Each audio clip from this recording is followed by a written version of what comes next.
Good afternoon and welcome to this WIOA Summit 2022 breakout session. My name is Tara and my colleague Sarah is here with me and we'll be the moderators for today's session. Today's session topic is virtual reality as a tool for career exploration and workplace readiness. As a reminder, we ask all participants on this session have their audio on mute. And we ask that you do not unmute yourselves unless prompted to unmute. If you have questions as the session proceeds, please post your question in the WHOVA Q&A. So the Zoom chat is disabled, but the WHOVA Q&A is where we'll want to put questions. And so Sarah and I will be monitoring that, and we'll just kind of alter, perhaps interjecting and then definitely getting to questions at the end. And if you feel comfortable, we encourage all participants to participate and engage with our presenters by having your video turned on. But please note that this session is being recorded and your video will potentially be on the recorded session. Following the conference, the WHOVA app will host all conference recordings and resources. To be as accessible as possible, this webinar will be offering closed captioning. With that, we'll get started with our presentation. So I will pass it off to Erin. Thank you so much. Thank you so much for the intro. And as Tara said, I will be keeping my eye on the chat. Feel free to type in any questions that you have as we move through, and I'll try to take some spaces throughout, but certainly at the end to take any questions that you have. So welcome to virtual reality as a tool for career exploration and workplace readiness. My name is Erin Vobornik. I am an ESL faculty member at Elgin Community College, where I've been for almost 10 years now. So I have also taught high school equivalency, bridge classes, ICAPS, and every NRS level of ESL, because like anyone else who is an adjunct or part-time, you teach whatever level you can get, which was challenging at first, but has provided me with a lot of kind of insight to the different ways that we can approach career readiness at different levels of adult education. So I'll share a bit more about myself and my experiences throughout the presentation.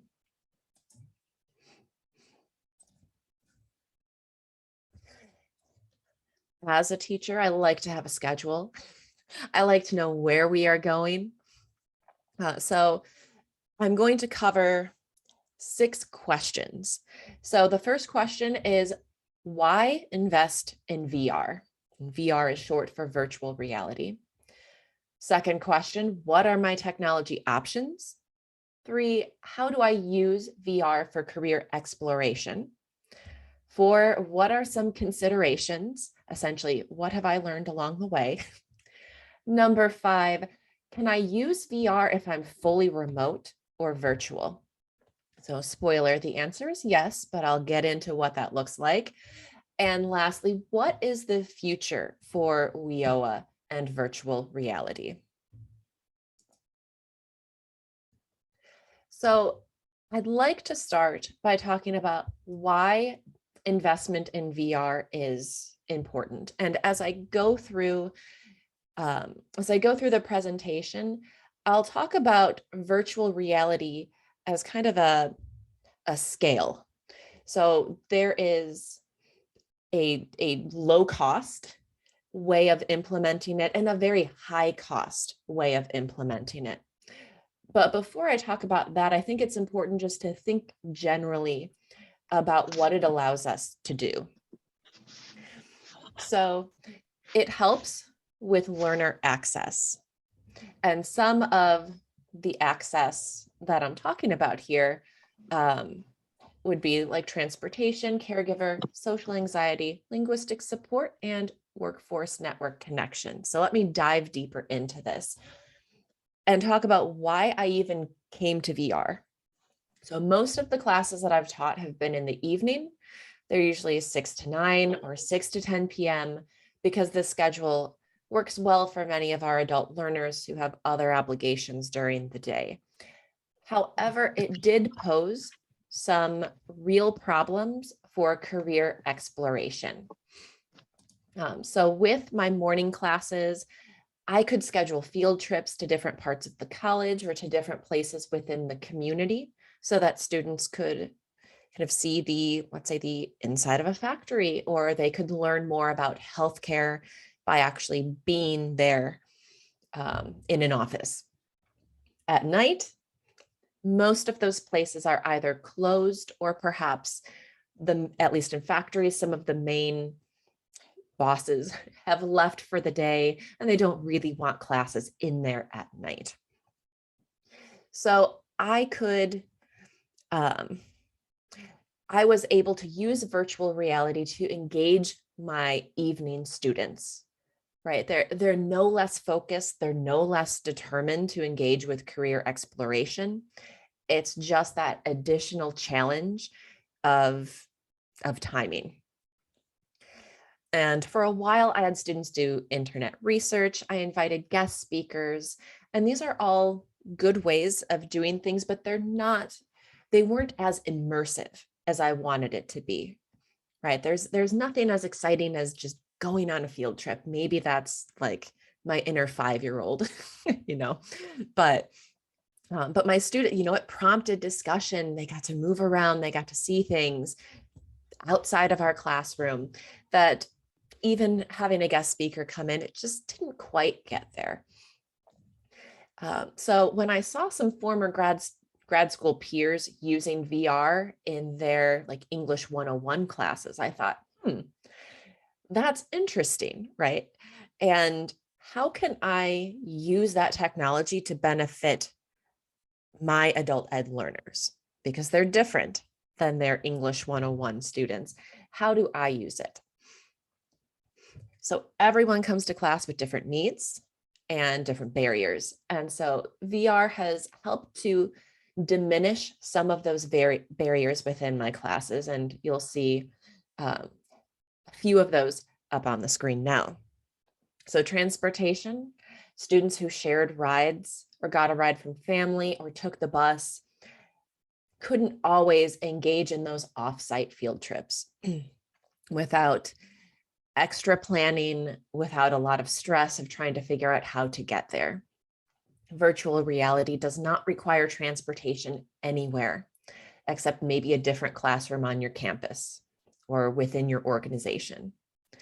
And then rather than asking students to disclose those transportation issues, which could make some students uncomfortable, VR just allows you to integrate that into your classroom, right? To have that be the norm. Second issue here. So it's well documented that the pandemic has greatly impacted women, especially mothers, with kids quarantining from schools and daycares, or parents choosing to keep their kids at home and do e-learning. Just all of this impacts parents and guardians of young children. Another group who's under similar circumstances would be our learners who are caring for aging parents or relatives who need some additional support at home. So we all have these learners in our classes. They are eager to learn and to engage in these career options, but caring for another person sometimes means that their schedule or their ability to come to class on a given day, for example, for a field trip, might be challenging. In addition, students who are sick and want to engage in these things may not be able to come. And when I talk about VR remotely or virtually, I'll explain how there is an option to actually do it from home. The third one, here I get a little personal. So social anxiety, I've got it. Maybe you do too. But seriously, to kind of put it into perspective for those who don't get anxious in social situations, right? Like when I'm in line at a fast food restaurant, I like practice saying my order out loud before I roll down my window. Standing in line at Chipotle is very stressful for me. I have my order memorized. As soon as they say, "What do you want?" I forget it. I even use Google Street View to see what house I'm going to if I've never been there before, so I don't get lost. So I like to have a preview of what's to come. And again, I usually don't announce this to people. I'm announcing it to you, but it is an important barrier sometimes for students when going on field trips or engaging in new situations. So this is more than just field trips. So I know I'm not the only person who feels this way. I know I've had students who have admitted to feeling this way. Sometimes it's because of a language barrier, and sometimes it's just because social anxiety. So virtual reality can be used to also orient someone to what's coming up.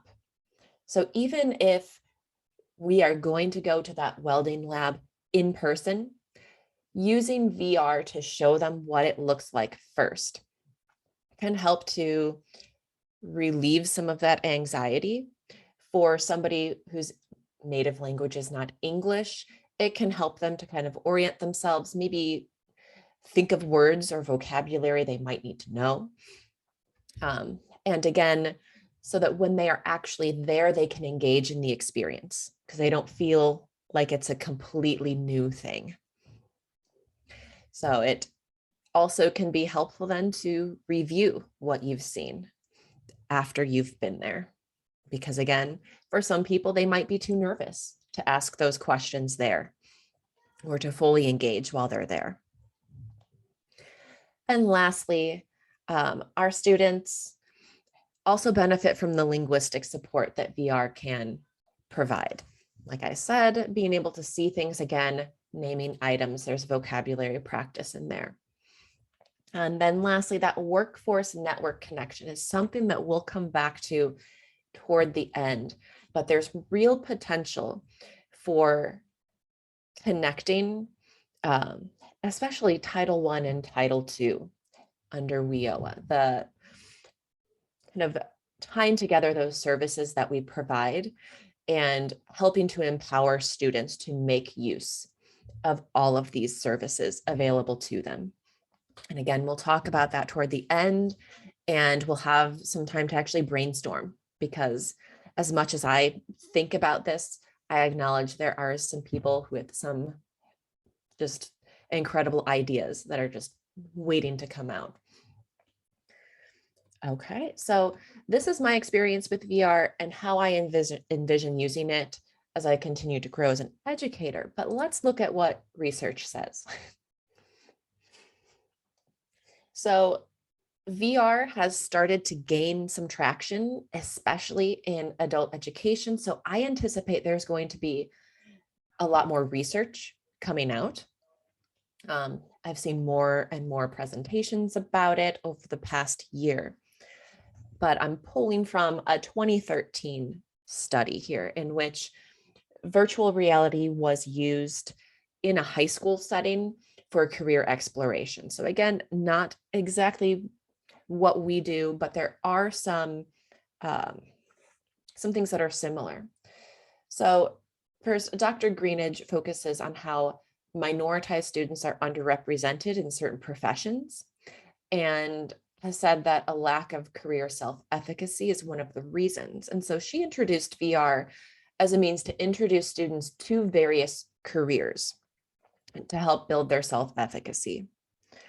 And some of the things I pulled out from her study is that VR allows students to be exposed to careers that they otherwise would not, right? There are some healthcare careers that some of our ICAPS programs focus on that, don't really want a class of students walking in on your dental exam, right? If you're working to become a dental assistant. So there are some places where going in there to learn more about it is not always okay. And especially not when there is still a pandemic going on and places need to be very careful about who they allow in. And this brings us to VR eliminating the risk of on-site safety concerns. So I'm pretty sure Dr. Greenidge was talking about perhaps like manufacturing fields or welding, where again, you need some specialized clothing to actually enter the lab. Like at our community college, you need to have closed-toed shoes. In certain areas, you need to have your safety goggles on. These are requirements. Again, in the pandemic, it takes on another meaning, right? A local business might not want to have people walking through if it means there's a possibility that somebody in their factory gets sick and it sets off a chain reaction, right? And that lowers their productivity, that hurts their bottom line. And then one last thing that Gifford, or that Dr. Greenidge pointed out, was a study by Gifford in 91, which points out, kind of focuses on gaming here, but that by using VR or more kind of game-like things in the classroom, that it kind of breaks down that hierarchy of here is teacher, here is student. And instead, you both become kind of partners in learning. And that this can be really empowering for students. And again, adult education and literacy programs are really underrepresented in VR research. If you do, a Google search on adult education in VR, I don't think many of us would be surprised to learn that adult education gets translated to higher ed, adults using VR. But again, I would imagine that we're going to see a lot more research coming out in the next several months to a year regarding how VR is being used and specific data about it. So I promised you that there is a low cost, right? There's a low fee for entry, and then there's a high fee for entry. And I wanted to break down what that looks like and the pros and cons of these different things.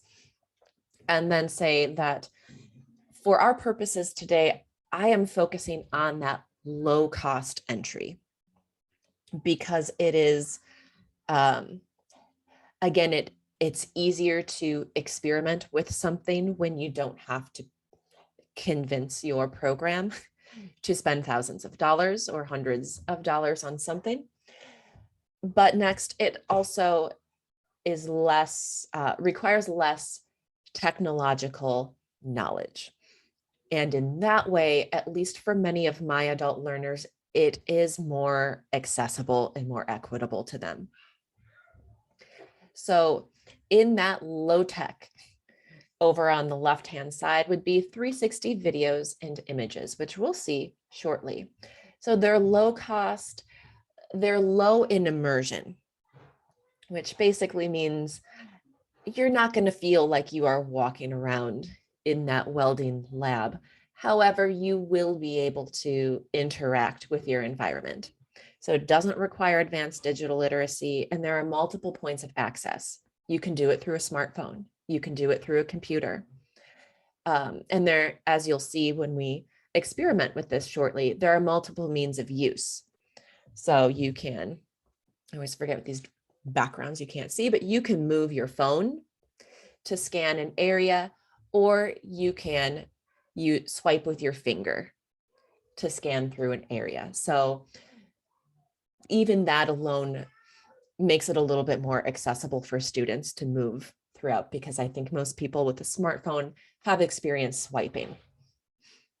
And there are common sites that offer free 360 images and videos. And I will share those sites in a separate document at the end, which I'll put in the chat, and I will link up within the WHOVA app to this session as well. As you move over, you get phone and goggles. Slightly more immersive and only slightly more expensive. So now these cheap VR goggles, you can get them for like $5 to $30, which again, for one person, pretty cheap. If you're looking at it from a classroom level, that is a higher investment, especially if you're not sure how much you're going to use it. There usually are no hidden costs for apps, but there are some apps that, might want you to pay a fee for some kind of, ad-free version. And again, it's not very immersive. And you might notice here it says cardboard goggles. So I don't know how well you can see, but I might have to turn off I'll put them in front of my face. So the cardboard goggles, nope. Yeah, we could see them. Put them close to you. All right. Yeah, we there you go. Now we see them. Yep. Perfect. You stick your phone in there. Oh, you close So it up cool. and you are able to use it. And that's the Google Cardboard. And I mean, it comes in a flat piece of cardboard that you fold up with the directions. And I'm not going to say it's going to last forever, but it's lasted me for a couple years now. So, and then we make a pretty big jump now into standalone goggles.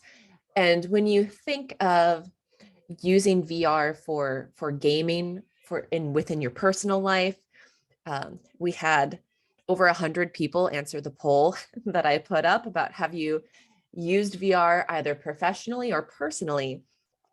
And 30 people have used it personally. 4 have used it professionally, like in class or with clients, 18 with both. And then the majority, 59%, haven't used it yet. So those 30 people who have used it personally are most likely talking about those standalone goggles. Like a common name there would be Oculus. So there are more career focused apps and some things that are already focused on some of the like career and college readiness, but it is more expensive, right? They are hundreds of dollars.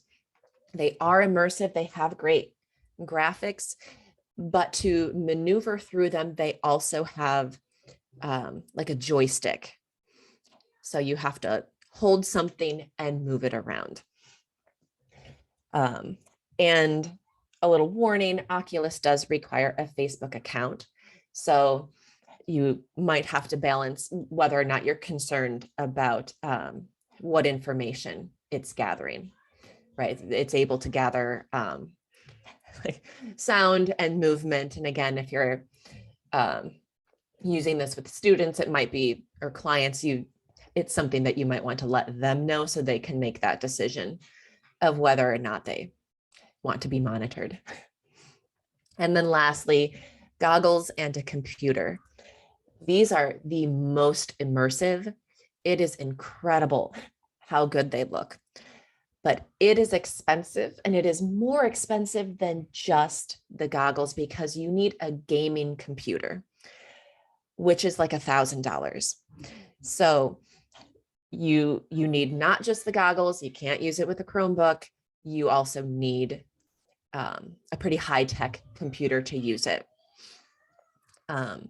And because of the cost, again, you might only be able to have one, and you need to consider if that is best for your goals. And most of the things that you get on that one, you also need a subscription for. So that's some additional hidden costs there. Okay. So I'm going to show some examples of 360 VR field trips, because these are low cost or very, very free. I only use free options that don't require you or your students to have advanced digital literacy. So on this next screen, let me pull this up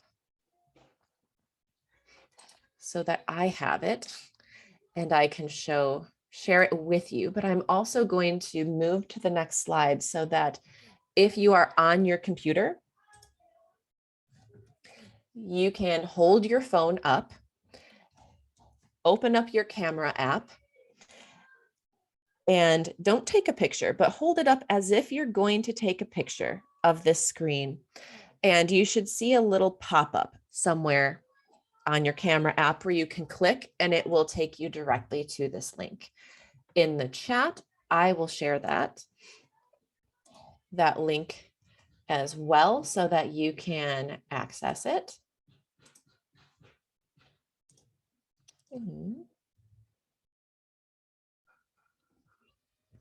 Oh, well, let's see. If you want to put it in the Zoom chat to us, I'll put it over in Thank the you. WIOA app. No problem. Yes, when I opened my tab, it opened it into my WIOA app, No worries. unfortunately. So let me do a little, there we go. Oh, I found my way back. Here we go. There it is as well. Oh, thanks, Erin. Yes. Okay. And let me pull this up. So hopefully you can see it up on my screen as well. And this comes from Pix EXID, which again, I'll share in my VR resources multi-page document for you. But you can see on a computer, let's move this, you can zoom in, you can zoom out. And by clicking and pulling, you can look around the screen. So let's make this a little interactive. In the chat, how might you use this in a classroom?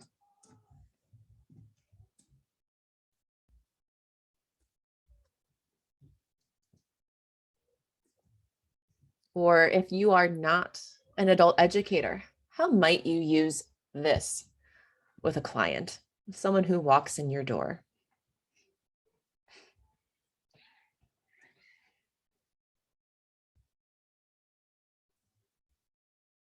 We have one participant said, Great. oh, you see it. Okay. Yeah. Good. Great. I'm here to give students a feel for the day in the life of. Absolutely. Right. This is a very sterile environment. And for some people, they might look at it and say, I don't know. I don't know if that's for me. Other people might say, oh, this nice, beautiful white room, everything's so clean. This is where I belong. Don, exactly. Show and explain various equipment. Right. It's fantastic for vocabulary practice. Looking at what you see, describing it. I mean, you can even look up at the ceiling and see those beautiful fluorescent lights. So this is an example of a hospital. All right, let me move on to my next example here. So that was an example of a 360 image. It's static, right? You can move around it, but there's no movement, right? You are controlling all of the movement that is happening. We also have the option of 360 videos. And let me hop in to share my, all right, let me pull this up. I'm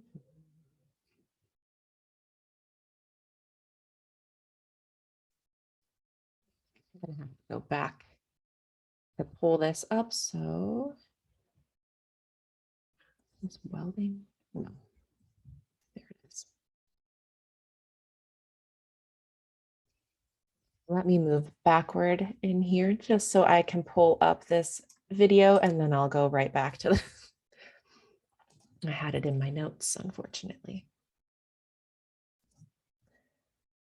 Okay. So here is the mold making.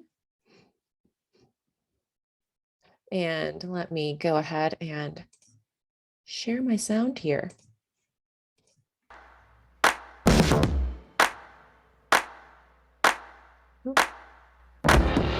Welcome to the VR tour of AIS Technologies Group and our parent company, Active Industrial Solutions. We're a world-class mold maker with over 40 years of history in the Windsor area. Move forward employ a little skilled bit in this tradespeople. video.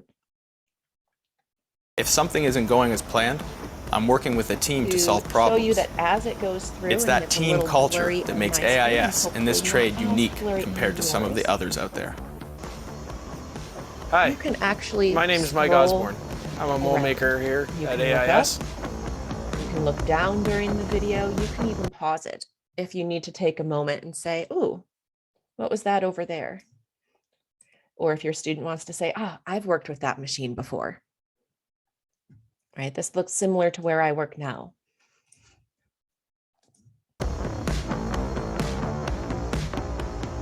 Being a mold maker, I never thought of before. All the But I tabs and enjoy videos working with are my happening hands, here, so my it's a bit favorite blurry. things. So Appeals to But individuals who as have you a can see, mechanical the aptitude and difference enjoy between hands-on work, the where you can video utilize these and skills the within image the automation is that industry. this takes you Today on you a can full see many tour different processes of during which automated. somebody is narrating, explaining what you're seeing, explaining what is happening. And this video is from Workforce Windsor, Essex. So this is up in Canada, where, and again, on my sheet, I will have a list of kind of all of the resources that I've found to be most helpful for different career fields.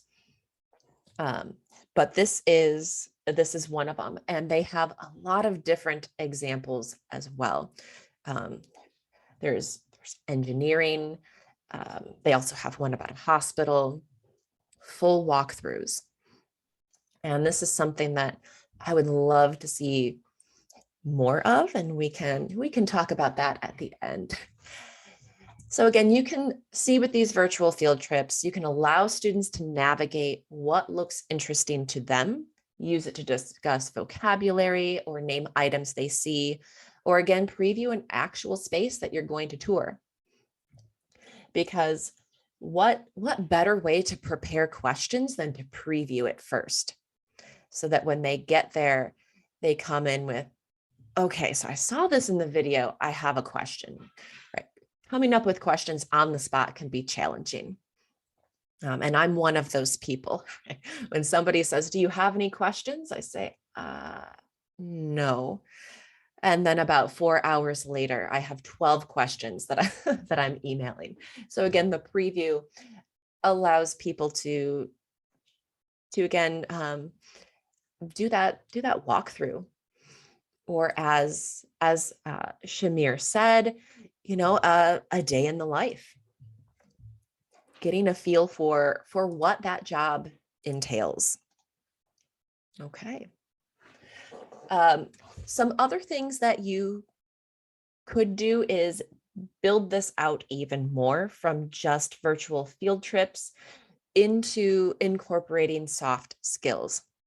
So on my list of to-dos, which continues to get longer somehow, is to actually record a 360 video in a conference room with different people taking turns asking interview questions and then waiting a certain amount of time.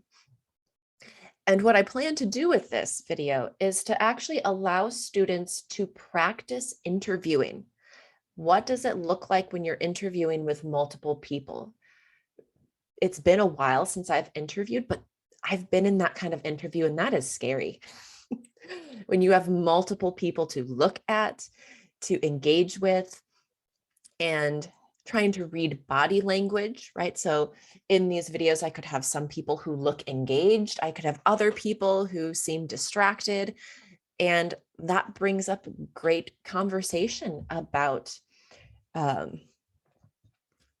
engaging with different people in interviews and reading body language and kind of reflecting on how do you think that interview went. And then lastly, if you have a whole lot of extra money that you need to spend, there are actual skills practice VR integrations, which is basically you can do practice welds using VR. You can, let's say, fix a furnace using VR. So something that I need, right? You could practice making a cut with a saw in VR, because goodness knows I don't want to get close to one in real life. I'm a little too flighty for that. I would end up missing some appendages. But this is a great way for students to get that practice, right? What kind of dexterity do you need for welding? And these are things that are starting to pop up in certain community colleges and programs. I bring them up here because it is something that we might see more of as it, right, as it gets more popular, the cost may go down. It might be something that our students will see, or that our clients will see if they do skills training in a local program. But these are large investments. Like, this is more than $10,000 kind of investment. So it's to say that this is not something that we would most likely invest in, but using VR is a skill that students might need as they go into these programs. Okay. So you might have the question of, can I use VR if I'm fully remote or fully virtual? And the question is yes, but. So there are some considerations you have to take into account. So first, the digital literacy of your students or clients. So if your students or clients have sufficient digital literacy skills, you can still use VR. If they don't have sufficient digital literacy skills, you can still use VR, but you might be teaching them how to use it rather than really being able to dive into the more interesting parts of it, like the exploration. It might take a while to get there. Secondly, you need to consider access to technology. So most people have smartphones or laptops that can handle some basic VR-esque activities. So like these 360-degree images and videos, cell phones and computers can handle it, but more expensive, without more expensive commitment or that technology learning curve. But again, if somebody is meeting you via Zoom on their phone and they don't have a computer, you can't Zoom and do that at the same time. So it's something to consider. Third, again, what devices are you going to use? Are you asking them to use Google Cardboard and those, or goggles? Are you just going to go with the 360? Again, something to consider. I'm not buying expensive stuff and loaning it out. And then lastly, what's your comfort level? Because you will be the go-to person if there's a problem. So in a remote learning environment, that means troubleshooting without being able to provide hands-on support. And again, this ties into digital literacy. If your students can share their screens, you might be able to walk them through it. But again, if you are going into using goggles with a cell phone and using apps, you need to be prepared to be the person who's fielding all of those questions. So all of that to say, be prepared to be flexible and don't give up after the first roadblock, because I have had situations where I've been using it with beginning literacy ESL students, and we have to work on those digital literacy skills. And it takes me sometimes 3 weeks of integrating a little bit of this VR practice in each class. And 3 weeks can feel like a long time when you just really want to dive in and get them interested. But you know what? By that 4th week, they are in there and they can do it. By that last week of class, I don't need to help them at all anymore. So there will be roadblocks, right? Maybe you start using an app and it disappears. Maybe the technology is frustrating for you. Again, start integrating a little bit at a time in ways that you feel are authentic and keep trying. So what are some other considerations? First, cost. Again, it can be prohibitive to smaller organizations. The more realistic and immersive the graphics, the more expensive it becomes. So you have to balance that cost with the objective. Secondly, equity. So wearable tech that requires vision is not equitable to all students. And those wearable goggles are difficult to use if you have glasses on. Those wearable goggles that have the controllers, right, require some flexibility for your thumbs. So this is kind of the flip side of that pro-equity perspective that I introduced earlier when I was talking about, no worries about transportation or childcare. Yes, but again, when we're focused on something that requires vision and might require some physical dexterity with your fingers, you have the potential to create a barrier for some students. The third one, right? Hello, pandemic.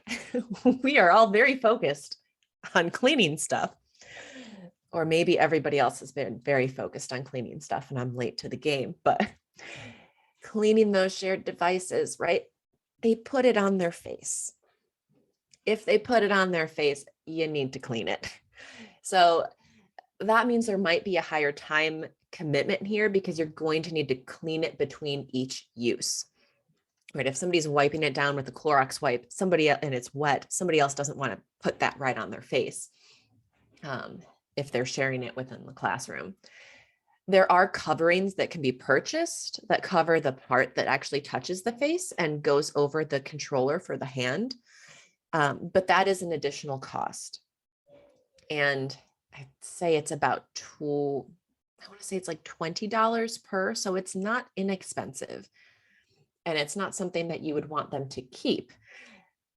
But if you are really concerned about it, that's something that you could do, but then you have to consider who's cleaning it. If the students are, will they remember to bring it back? And of course, another consideration now is, does your organization have cleaning protocols that have to be adhered to? Right. I think now a lot of those protocols and things are minimizing, they're kind of fading away, but should things elevate again, it's something to consider. And then lastly, there's still a fairly small community of support. So hi, community, you're here because something about it interested you. It can be challenging to find other people in our fields who are using VR. There are people who are looking into it now. So let's change this, right? Let's reach out. So again, reach out to me if you need somebody to talk to. I say this like every time, nobody ever reaches out to me. I'm waiting, really, I'm waiting by my phone for an email. But it is, I am here if you need me. And so, yes, Tammy, so these goggles can be sanitized. Absolutely. The part that covers your face, easy to wipe down with a Clorox wipe. And Don, it is like you were in my head because I am getting there. And on my next slide, Don asks, creating your own content, tech needs and cost. I didn't pay him to do this. That was perfect timing, Don. So what is the future of WIOA and VR? So what I see as a need within my classroom, something I could use would be 360 videos and images that are focused on industries that appeal to our adult education learners or that are in high need in our areas, right? National Skills Coalition put out a report saying that those middle skilled jobs are like, I think in Illinois, it's like 52% of available jobs are middle skilled jobs, which are jobs that require more than a high school diploma, but less than a college degree. So we're looking at those, the welding, the HVAC, the phlebotomy, all of those that we kind of call career tech or vocational. So these high needs fields that we want to have our students explore are oftentimes the ones that are the hardest to actually get in there and explore in an immersive way. So for these places where we can't do field trips, maybe we can connect with local businesses, with local employers, and create this content. So to answer Don's question now about creating your own content, the needs and the cost of it. There are 360 video cameras that you can buy. I think now they're just called 360 cameras. Back in the 90s with the camcorder. So one name is GoPro Max. So again, you want to make sure it's 360. On Amazon, there are many others. They are just a few $100s. So some of the non-big name ones, you can find them at about 300. I think GoPro Max is at like 400. Oculus, thank you, Sheena, is another one. And essentially you can use it to take a picture. You can even purchase a little timer, right? So you can set it up in the middle of that welding lab. You can run out the door, you press the button and it scans the area and takes that 360 image for you. Or you can actually walk through and do a field trip and record it as a video. My plan for that was to like set it up on a cart or on a walker of some sorts and kind of push it around. I'd have to, figure out how not to get my body and my feet in that scan. But that's some creative problem solving I'm sure we could all do. And additionally, you could take it a step further to do some editing of those videos. And for that, you'd need some editing software, which, could be $100 or $200 a year.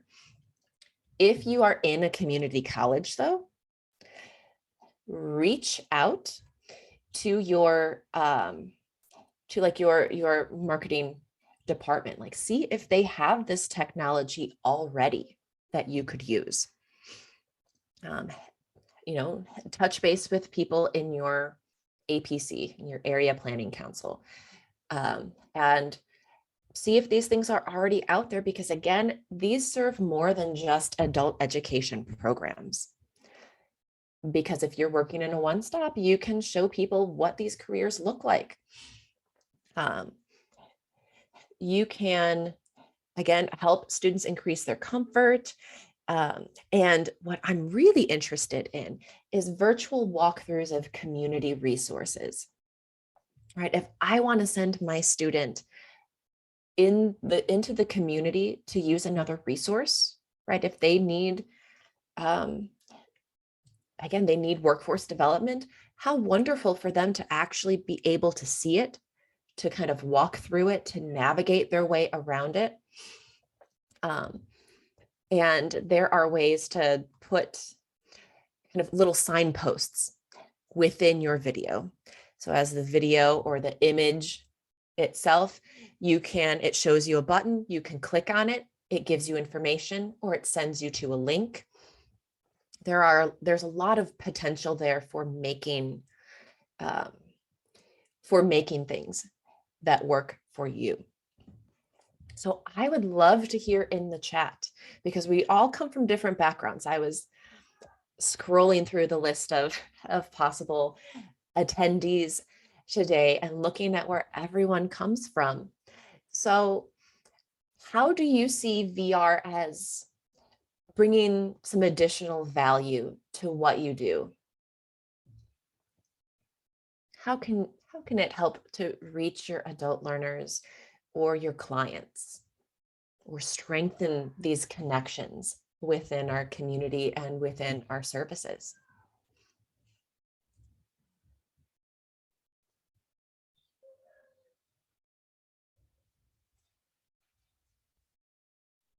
Oh, that was a 12-part question. So give a little space for those who type It as was. slowly And as while I do. people, yeah, it was. But while people are thinking and stuff, that there's so many cool things going on. Like I know one program, Heartland Community College, they're using VR to video some of their service partners to help students feel more comfortable going to those places, you know, because you were talking about like anxiety, about so many different things now. People are just, we haven't been out as much, and, you know, but just kind of seeing the places. And like you said, they have the little, I forgot what you call it, where they can click on it for information.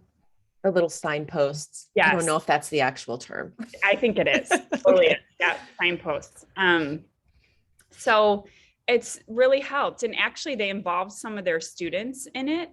And so they're actually doing some of the research and going to do some of the filming too. So I thought that was kind of cool. I just thought I would kind of share as people, you know, are starting to post in the chat. So Yes, I see Sheena saying it can strengthen the connection with job seekers through this pandemic, quote unquote. And yep, great opportunity to supplement career day activities. Absolutely. And Tara, going off of what you say, absolutely sharing a resource or something within the community, a service that could help them. You know, we lose people along the way. Right. And I'm one of those people who gets lost along the way because, again, that anxiety kicks in. Or I say, how am I going to cart my kids there? Or how am I going to find the time to get into here? How long is it going to take when I'm there? I don't know where I'm going. And if you are a language learner, it can be extremely helpful to see the signs and to see where you're going before you get there. Because I have students who have said, yeah, I went there and then I got confused, so I left. Right. And we don't want that. You know. Tammy, I think it'd be helpful in areas, yes, where transportation is an issue. It can take them places they cannot drive. Absolutely. So I live out in DeKalb County, and we don't really have like a strong public transportation because there's some farmland out here. So absolutely getting from one place to another, depending on where you are and how public transportation is, it can help to break down that barrier. Yep. Creating content for interviewing skills. Yes, I'm really passionate about that one too. If this becomes a needs in classrooms, can it be a supportive service cost for participants if they aren't provided? Let me see. So I want to make sure I understand, Mary Lou, what your question is here. If it becomes a need in classrooms, can it be a supportive service cost for participants if they aren't provided?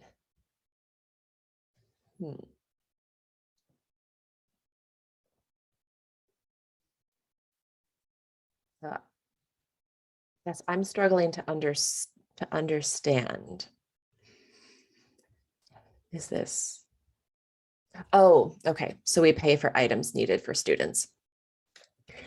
So my guess is that is within a program, how they handle that. And again, as a member of faculty, I can't speak to, I would love for all of it to get completely paid for, but also, you know, we have to make sure we're doing all of the other things we need to do. So I really hope it gets to that point. So there is some limit when skills are physically manipulating objects, any ways that others have hacked that issue. Great question. Yep. So there is some limit. You can't physically manipulate objects within those. And again, Don, that's where those really, really expensive ones, you actually can manipulate objects in front of you.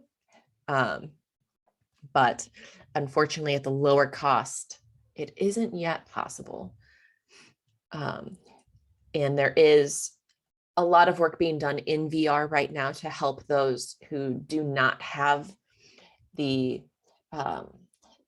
dexterity, or even for those who are without hands, to be able to use VR.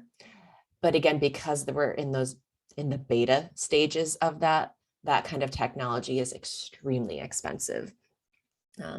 But again, I don't see VR going away anytime soon. So again, hopefully that becomes a reasonable cost in the future. But that's another reason I've been focusing mainly on the 360, low cost, and some different options for access. So in the chat, and I want to make sure that I'm addressing some questions that I see in the chat. And I will, the Q&A I'll get to and kind of answer those by typing a bit later, but I also, some of these are very much open to everybody to kind of share what you think. So I'd love to engage with people in that Q&A about what your thoughts are on these questions. But I want to share again this resource page that I put together with love, where I've kind of broken things down. So I've put in all of these resources for the 360 videos and images, and I kind of annotated what I see as the benefits and limitations of each one of these. That mold making video came from the Learning Partnership in Canada. And again, you might have to address some differences in terminology because it is Canada. You can use Google Earth, 360 Cities, which has these are a lot of just kind of stagnant ones, but you can also do it for just, if you want to search out a beautiful landscape and have students practice that way before you dig into the career readiness or career exploration portion of it. And then I attach Nearpod here because if you're somebody who does use Nearpod, you can integrate any of the 360 virtual reality images right into that lesson so that you don't need students to navigate away from it. The PixXID. And then I also linked the Illinois Digital Learning Lab because there are people there who are experimenting with VR. And so you might see some information on that pop up in the future, some articles of interest. And then I've also included the more advanced software in case you're interested, as well as the QR codes and my email address. So you can contact me and tell me how it is going. And yes, Erin, will you be putting the information in the WHOVA too? I absolutely will. So the slideshow, the PowerPoint will be available through there, and I will PDF. I don't know if I'm making it a verb now. I'll PDF this. Mm-hmm. And I will also upload that into the WHOVA app as soon as we are done. So you will have access to that. Thanks so much. Thank you. So we are at time, but okay. Thank you, everyone.